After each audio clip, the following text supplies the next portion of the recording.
The HAWKS, South Africa's top crime-fighting organization, have arrested Louis Liebenberg, popularly known as the Carat King and a close friend of former President Jacob Zuma, on charges of fraud, corruption, and money laundering. He is concerned about an inquiry into Liebenberg's suspected role in the scandal-plagued Estina dairy farm project, which was supposed to help up-and-coming black farmers, but instead allegedly gave millions to Zuma's allies.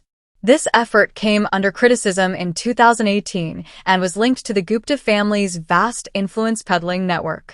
Years of research into Liebenberg's financial dealings and links to Zuma led to the HAWKS' swift action in capturing him. His questionable financial dealings were exposed by investigative reporters and whistleblowers, which led to government intervention. Liebenberg's arrest is a glaring sign that those responsible for state capture and corruption will face consequences. South Africans are eager for more information about the Estina dairy farm controversy as the probe goes on. His arrest is an important turning point in the fight against corruption and demonstrates the HAWKS' commitment to uncovering wrongdoing. As more people are caught, the country looks forward to the day when those responsible for embezzling public monies will face punishment.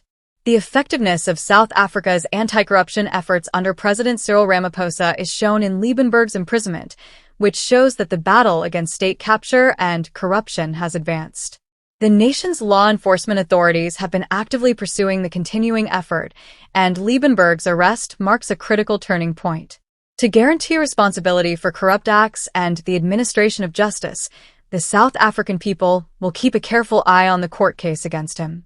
Professor Thuli Madonsela, a former public protector, has once again brought forward new concerns about the ongoing prosecution of former President Jacob Zuma in connection with the long-running weapons sales scam. Despite years of public attention and investigation efforts, Madonsela described the case as a mystery and expressed astonishment that it has not yet reached a definitive legal resolution. Her remarks were made on October 7th during a training on ethical leadership for members of Parliament's Portfolio Committee on Public Works and Infrastructure. The goal of the training was to increase MPs' ability to hold public servants responsible, especially when it comes to anti-corruption and service delivery initiatives. As the main speaker at the occasion, Madonsela emphasized the need of fostering moral leadership and openness among South African legislators. However, when MPs questioned Madonsela about prominent moral conundrums confronting the nation, the subject of Jacob Zuma's weapons sale issue swiftly came up. Madonsela's comments provide the continuing discussion over Zuma's role in the contentious weapons procurement agreement of the 1990s, in which South Africa entered into multi-billion rand contracts with international military firms. New weight.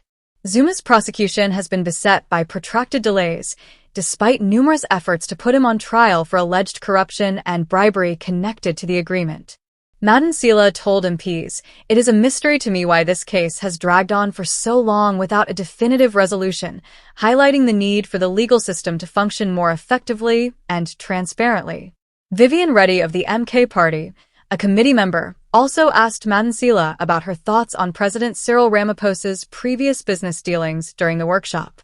Reddy expressed worries about Ramaphosa's ties to powerful corporations that reportedly gave him free stock even before he joined the government.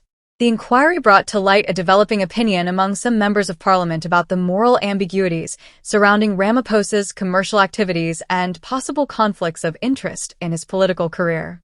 In response, Madonsela emphasized the need for public servants to be open and honest about any business relationships that could affect their political choices.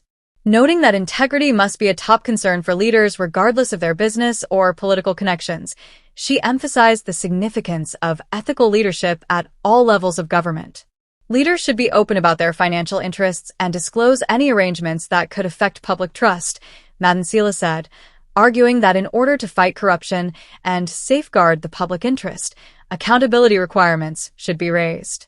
Committee members were left with a lot to think about after Madonsela's speech, which urged them to give ethical supervision in Parliament top priority in order to guarantee that public servants are held accountable for their past and current actions.